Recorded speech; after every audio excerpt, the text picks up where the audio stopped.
Welcome to the Ask Brien podcast radio show, where you'll hear from some of the most successful founders and CEOs of businesses and startups, sharing their best advice for success and even some stories on how their mistakes actually make them even more successful. Now, here are your hosts, Brien and Traci. Welcome.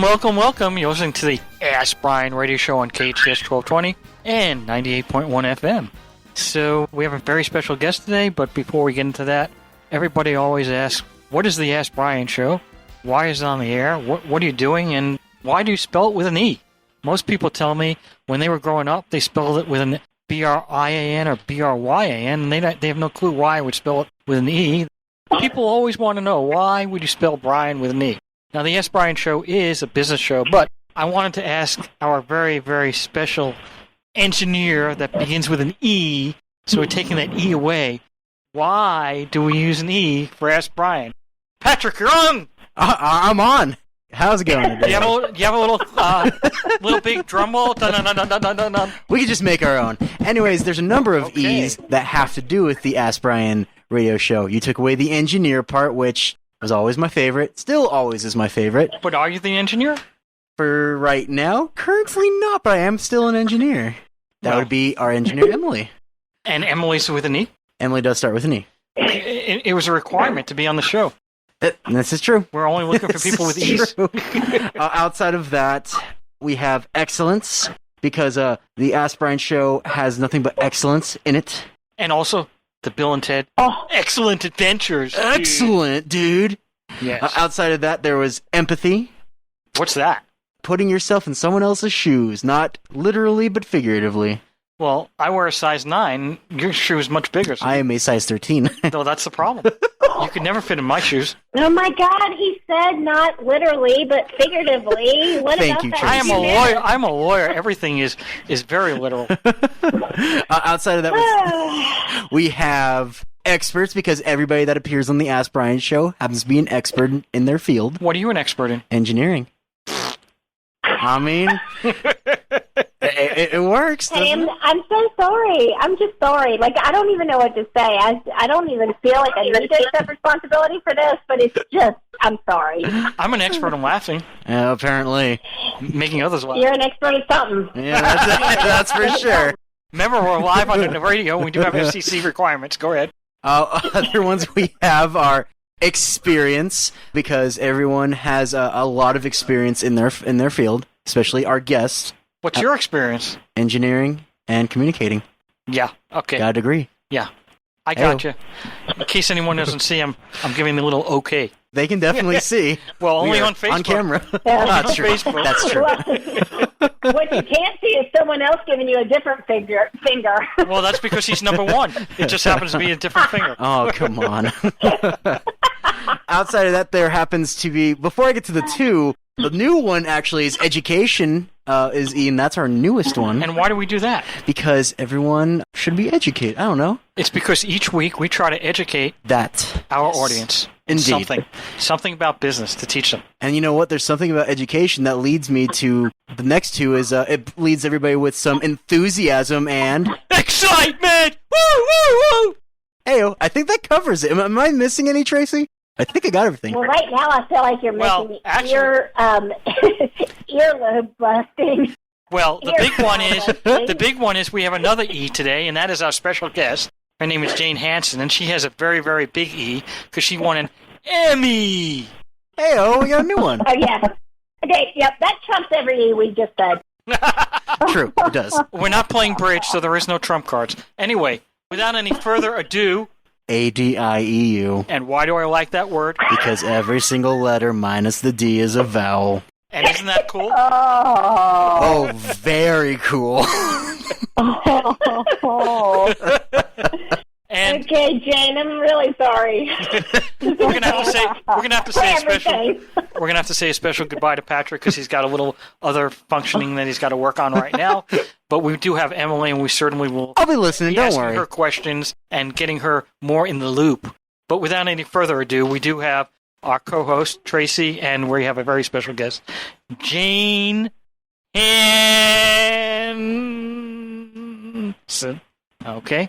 And Yeah. exactly. Well, I tried to do it like Sam Kinnian from the Screamer, but he's not like here right now. So, couple questions, Jane. Now that Yes. are you going to be calling your publicist and saying, "What did I get myself into?" Or I don't know. But here we are. It's a good thing you got the redial button to flash right away. You have a very interesting background, Jane. Now, this is a business show, and for the viewers who don't know you, let's get a little background. And we don't need to go back to high school days, but in your business career, how did you begin your career, and what industry are you in? You don't want me to start with the day I was born? Anyway. Well, first of all, it's a 1-hour show, and second of all, let's not get into the age issue here. Oh, thank the Lord. I like that. Appreciate that. And I am a New Yorker, so I can tuss with you as well. Go ahead. Of course you can, because I spent most of my career in New York working for the NBC network. NBC. You did it much better than me. Howard Stern taught me that. Go ahead. He did, and Howard is quite the person to have in a radio show, trust me, because if you don't listen to his shows, you should. You should. You can't believe the things he says. And actually, the funny thing about Howard is he's so different than his show. I mean, he's such a nice guy. And on his show, you think, ooh, I'd be afraid to have dinner with him. But the truth is, he's a really nice guy. Anyway, I work Tracy for says the NBC same thing in about New me. York. Go ahead. No, I don't. Oh, my God. You guys, you have too much fun. Yeah, we do. So this is like after 5 o'clock. It's Thursday afternoon live. Go ahead. Somewhere. 5 o'clock somewhere, baby. So I really became an adult at NBC in New York, and I was hired because I have a degree in broadcast journalism. I grew up in the Midwest, and back then, believe it or not, they didn't really want people with New York accents very much. They wanted people with those very flat kind of accents where you can't tell where they're from. So I'm from Minnesota, and so they hired me and brought me to New York, which was quite the experience because I grew up in a town that had no stoplights. So it was just slightly different. Anyway, I became a reporter and an anchor and had my own show and did all of this for NBC in New York for 27 years. And it was honestly one of the best jobs, probably the best job I've ever had in my entire life. You watch history being made before your eyes. As you know, Brien, growing up in New York, there's a lot that happens in that town. They call it the city that never sleeps for a reason. We were told there's a news story on every corner, and I'll tell you, there was. You take a camera outside and you never knew what was going to happen. So it was truly, truly amazing. And I learned so much from being in the broadcast business, interviewing hundreds of thousands of people, spending every day was like it was a brand new job because you never knew what was going to happen in the news that day. And I anchored a show called Today in New York, which preceded the Today Show for 18 years, which meant I got up, wait for it, at 3:20 a.m. every day. So late? 3:20 a.m. I heard not 3:19 and not 3:21.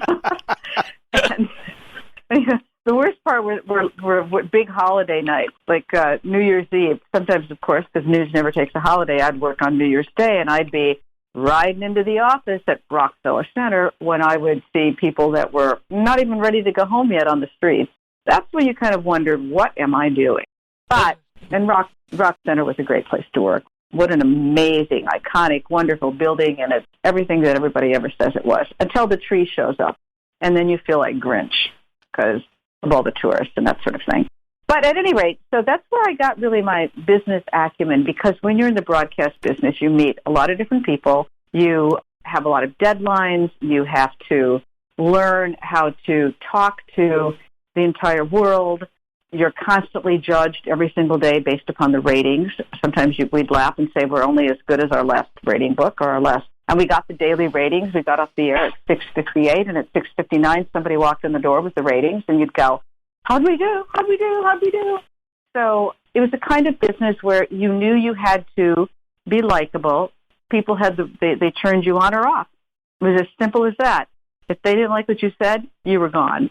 So I think it taught you a lot about how to how to be appealing, about how to be authentic, how to be genuine, which is more important than ever in business these days. And it really it taught me so much about the way the world works and watching people in business, because I did a lot of work in the business area. Fast forward, to the kind of the end of my reign there. And one other thing I want to say about business before I go into the next phase of my life is I had a show of my own that was called Jane's New York. And the premise of the show, and I really wanted to start it on the heels of 9/11 because I wanted to make New York become alive again because it was so devastated after that. And so we started to do the show to celebrate all things New York. And the theme of the show was one subject. So we went underground New York and above New York, and we did a story about dogs of New York and restaurants. And do you know that wonderful park that's called the High Line? Which is, yeah, you know what I mean? Yep, and I also know Bryant Park and a couple other parks. Right. So, but the High Line was actually, it was an elevated railroad track, and they were going to rip it down. And there were a couple of guys that got this great inspiration. Why not turn it into a park? Because there were no parks in that area way on the west side of Manhattan. And so we did a show on it before it actually was ever created. And we won it. One of the Emmys was because of that show, because we actually helped, in a certain sense, bring it to fruition because we brought a lot of public attention to it. So that was really pretty cool. So you watch, that got you to show how government and civic duty and pride and aspiration and dreams and all of that could come true. But at any rate, when, and the other thing I was going to say is I also created a lot of partnerships, like with the American Museum of Natural History, and I went on a dinosaur dig with them to the Gobi Desert of Mongolia because we found a way to develop a partnership where we had a production team together and everything that went along with it. So I think creating partnerships can be a really important part of being a successful business person. I think that's a really excellent way of thinking about how can I do what I want to do when I might not be able to do it on my own. So I like that part of it. But then I created this business that I do now, which is all about teaching people how to communicate. And my aha moment came when people would come off the set in the last program I did, and they'd say, I didn't get to talk about what I wanted to talk about. And I'd think, gosh, I led them down this merry little garden path about talking about what I thought the audience was interested in, but they never brought it back to what they were there for. Maybe it was to sell a book or to talk about a project or to talk about some, whatever it was. And I thought, wow, I know how to do this. I can teach them how to tell their story in an effective way where people listen. And that's what I do now. Well, how does that work when you don't have control of the interview? Well, you can certainly choreograph it. A little example. So let's say I've come in this show to talk about, and I really want to talk about a book I've written, and you start to talk about a whole bunch of other things. What I can say is, Brien, that's such a great question, and I love talking about how important television was. But what I really think we should talk about today is this book that I've written that really will relate all of that to you in an understandable way. Let me tell you about Chapter 1. But it's all about pivoting and making sure that you can control the interview. And as long as you're interesting and can tell great stories, the audience is interested, and the interviewer is interested, and the host is interested. And the same holds for an audience of any kind. If you're giving a speech or you're making a presentation or you're emceeing something or whatever it is you're doing, you have to learn how to get it back on track so you're telling your message, but your message has to be really interesting. So do you coordinate that ahead of time typically, or it just depends on the interview?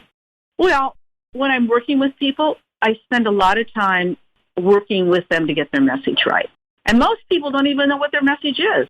They'll have like 9 or 10 of them, but the reality is if you're giving a speech or you're doing an interview or you're doing whatever it is, you only have time usually for 1 or 2 messages. So you got to make sure you give them and you kind of repeat it and you make it really palatable and you make it fun and you make it interesting. Well, definitely interesting. I think that's the biggest key, right? If you're interesting, that takes away everything. It doesn't matter. Somebody may have tuned in today to learn something about X, but if they're interested in what's going on, they're going to continue to listen. Let me ask you a question. It's kind of, you started out in a career that was dominated by male anchors, I believe, all right?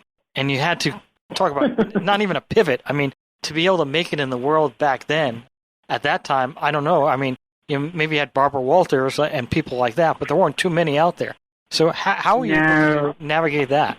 Well, so the very first job I ever had was in Sioux Falls, South Dakota, on television. I didn't stay there very long, but I was hired, and I was the only woman they had in their newsroom, which meant I did the news, I was a reporter, I was an anchor, I was a producer, I shot my own footage, and back then we would take, and cameras were really big then, and you'd take the camera and you'd put it up on top of a tripod, and I'd run around to the front of it and do, you know, when you see reporters hold the mic and they do that little stand-up, and I'd run around to the front of the camera and hope I had the angle right so that you could see my head, and then I'd shoot that, and then we'd run back to the station and edit the film or edit the video.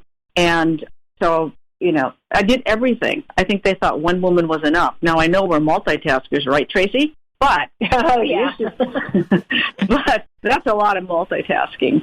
And I remember thinking at the time, oh, why aren't there any other women? And there was nobody to kind of commiserate with kind of women things.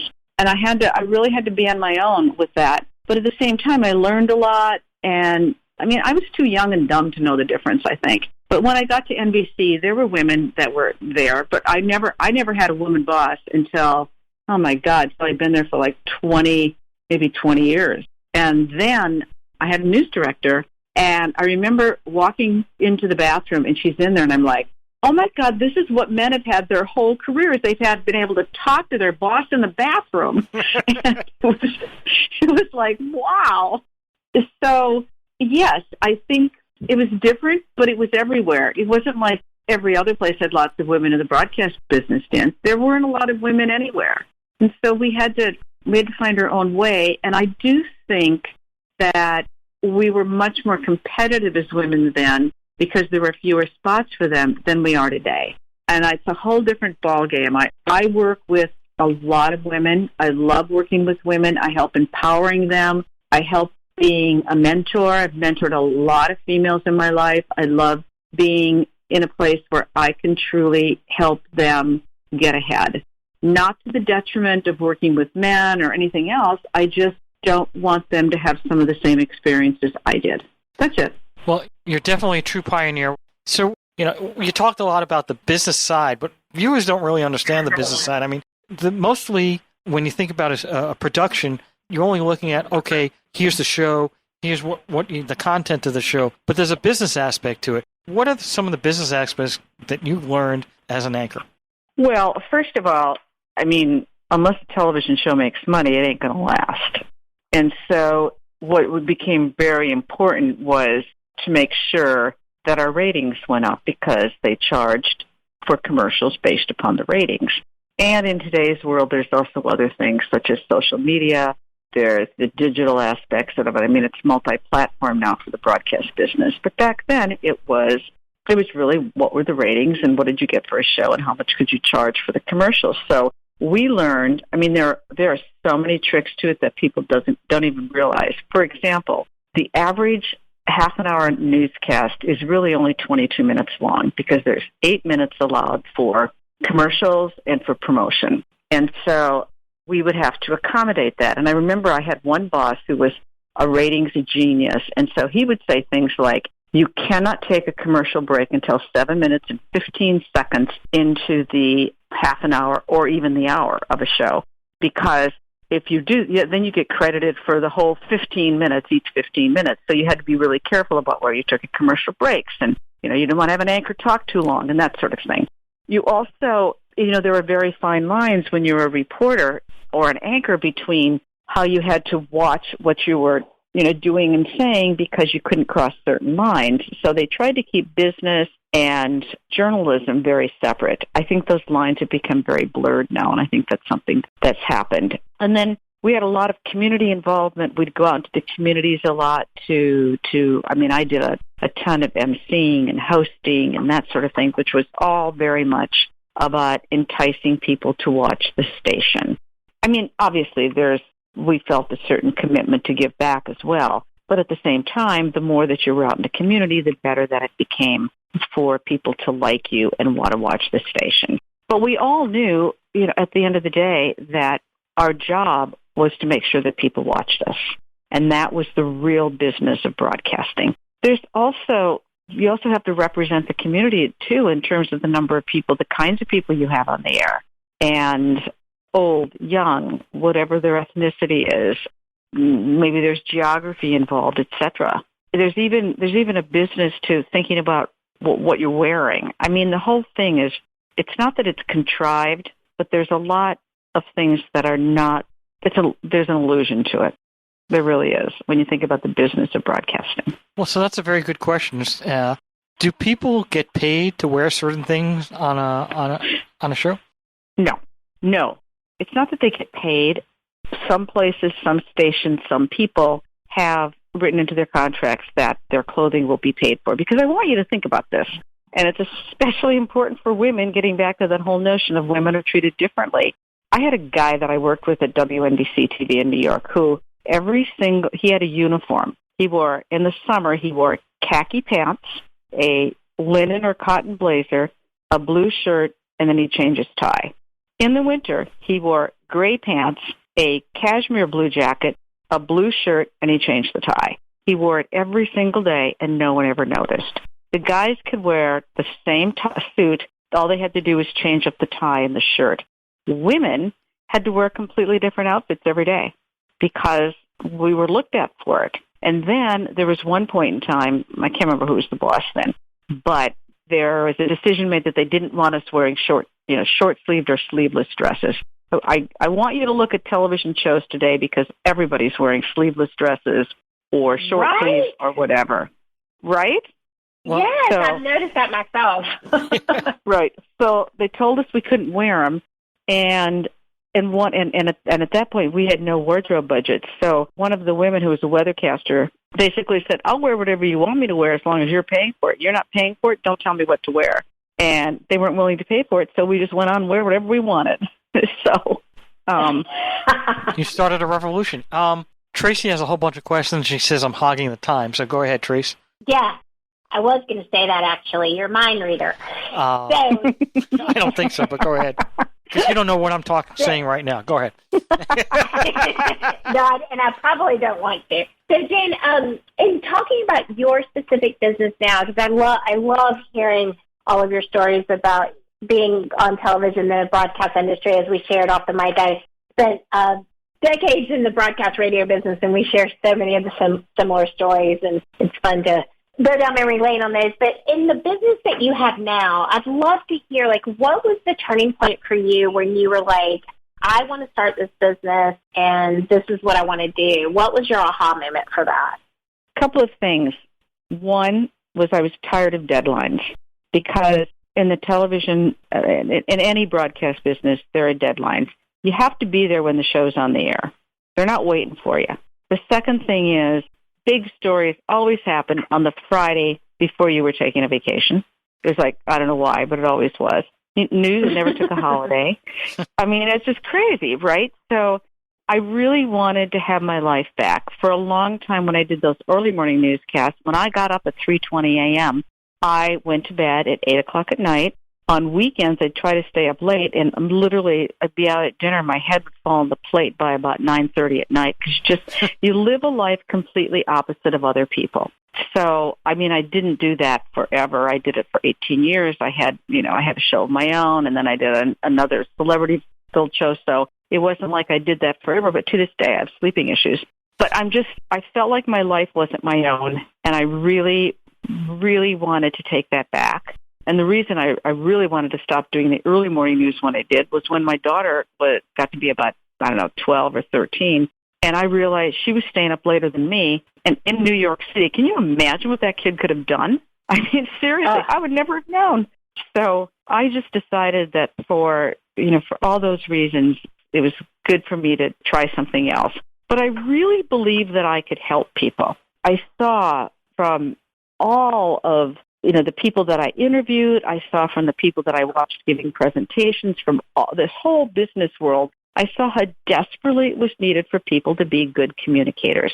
And there are so many that aren't, and they don't take the time to fix it. And it's just like you do anything else. You want to play golf, you go take a lesson to figure out how to swing the club. You want to play piano, you do that. You want to become a great a really super good cook, you might go to a culinary school. I mean, you want to become a photographer, you might invest in some lessons somehow. In every other field, even, for work, people will say, I'm going to get a business degree, or I'm going to go back to school and take a course in, something that will enhance my resume. But very few people think about actually working on how they communicate. And yet, communication is the key part of almost anything we do any day, either be it in business, be it with our family, be it with our friends.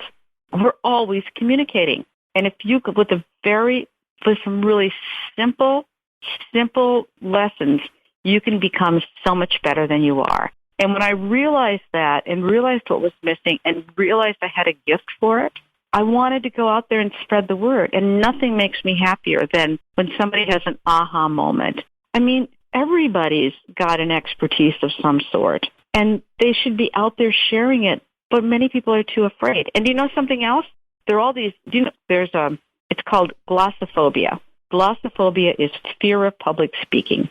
And 78% of the people in this country have a very severe case of it at one time or another, where they've got to do something really important to their career, important to a promotion, important to selling what they're trying to sell, and they get brain fog and they completely screw it up.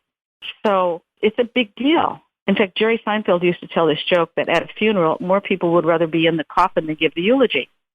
So, Right, exactly. But I'm curious, too, because video is such a big marketing tool right now. I mean, podcasting's really hot in the audio arena. People are also releasing audio and video podcasts. The pandemic pivoted a lot of people from in-person speaking events to video events. Did you pivot your business during the pandemic, and how has the pandemic affected your ability to run your business in terms of the training sessions? Well, I went all virtual, of course, but then the whole world was virtual. And actually, business, obviously, like whatever the date was, March 13th, 2020, I mean, just like everybody else, all of a sudden, I had no business. But what happened very quickly is people started to realize that they were going to have to conduct themselves over this thing called Zoom or Google Hangouts or whatever they were using, and they weren't sure how to do it. And so at first, people were like, I'll just put my pajama bottoms on and some kind of a T-shirt and I'm good to go. But then we realized it was going to be a lot longer than we thought, and there had to become a professionalism to it. And that's where I really was able to contribute because, first of all, I could use all the things I learned in television. You can translate that to Zoom very easily. And secondly, all the same communication skills could be used. The only thing that wasn't quite as intense as from my regular, in-person training was full body language, because I do a lot about our body language. So we're only seeing our heads and very top part of our torso. But there's still a lot that shows about body language, and I could really teach people how to do that. Also, it became imperative that we learned how to connect. And at first, that was difficult for people because they didn't know what to do. I'm not walking into somebody's office or meeting them for lunch or, at a conference room with all my peers. Now I've got to do it over this thing I'm uncomfortable with where I got to look into this camera and I don't know how to connect. So I was able to use that too, because showing vulnerability and compassion and all those things have never been more important than when we went through that, especially the beginning stages of the horrible pandemic where people didn't know how to talk to one another. Like, what do I say? What do I do? So the trainings became even more important than ever. I can only imagine. And one thing I've noticed as a producer of podcasts is that people, the barrier to entry in creating your own content through audio and video because of the technology and the things that are now, tools that are now accessible for us, is that there are a lot of people who are getting into these situations where they're hosting a certain show or they're doing Q&A interviews, and they've never had any formal media training. So Correct. They have all of the tools available to them to easily create and distribute the content, but the content that they're putting out there can be considered somewhat amateur if they don't have a professional like you who could help navigate that path. That is so true. Oh, my God. I've listened to some of those podcasts. And so here's the trick. which any good interviewer, like you guys know, is to listen. It's all about listening. Because if you don't listen, you may want to throw every question you have out the window because somebody's just said something so amazing. You've got to know more about that. And you don't care about your regular questions. Who cares? Because what you want to do in any podcast, in any interview, in anything, is to make it engaging, make it interesting, tell people something they never knew before, give them a great story, do it in a way, and here's where the body language stuff comes in, because body language is also about your voice and, your gestures, which really help us tell a story better because it brings emphasis, even when you can't see my face, you can't see my body, etc. I'm using my hands right now as I'm talking to you. I am, and so are you, I'll bet. But I bet, yes. It's really about listening. It's the key to everything. And the more we listen, the more that we can figure out how to take that story to the next step. And that's the key. So every podcaster out there has got to do that. They're so busy with their little list of questions. I mean, sometimes somebody will say something, and then I'm astonished the podcaster doesn't follow up on it. Like they'll say, well, I really didn't mean to kill my mother. And the next question on the podcaster's list is, so tell me about that. Oh my God, you're so right. So the people that were listening, okay, hopefully that's everyone. We learned that Jane, that's a good skill, by the way. Jane has a lot of knowledge about body language, and we'd like Jane to go over 3 different body language concepts and explain what they mean. Are you ready? I'm waiting. And Screamer is not all one right. of them. So the first thing that is really crucial about body language is eye contact, because eyes are the gateway to the soul. So I want you to think about when you are talking to somebody, if it's, one-on-one, make sure that you have very direct eye contact. I don't want you to stare, but I want you to make it so that they know you're listening to them. And by the way, there are lots of little other cues, like, for example, if you look up and to the left a lot, and some guys at the FBI told me this, it means you're lying. And if your eyes are darting all around the room, it means you really don't know the answer to something or you're not interested. So think of your eye contact. It's an amazing way of getting people to like you and respect you. And likability is really, really, really crucial, always, but especially in today's world. So then when we talk about our voice and how we're speaking, which is also part of body language, the most underutilized tool we have is something very simple. I just did it. It's called a pause. And it's the length of time it takes to tap your foot. And what do pauses do? Well, they show that you're brave, because nobody likes, well, especially in a radio show, dead air, but even in a conversation. So we always want to rush to fill that air. And we'll use crutch words like, so, like, The latest I'm hearing is, so, yeah, no. So we're saying, yeah, no, before we even begin our answer, which sounds really absurd. But a pause, yeah, exactly. A pause makes people sit up and pay attention, and it makes your confidence level go up, and people think that you are far more confident, even if you're not. So that's one thing you can do. And the other thing that I like a lot, especially if you're making a presentation, this isn't so much for interviews, but it's when you're making a presentation, is to have some movement. I don't like having podiums, because podiums put a barrier between you and the audience. So what I like to talk about is some strategic movement. And you make the movement.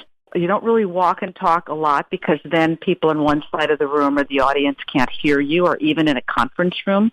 But you walk you talk a couple of steps, you stop, and then you make a statement. And then when you're done with that statement, you move again. These are the kinds of things that keep an audience absolutely engaged, because they don't know what you're doing next. It's kind of like when you were in school and the teacher would be looking around, or they'd make a statement, or maybe they'd move, and you knew you better pay attention because you were going to be asked that question next. That's what happens when you have some strategic movement. It's all about keeping your audience engaged.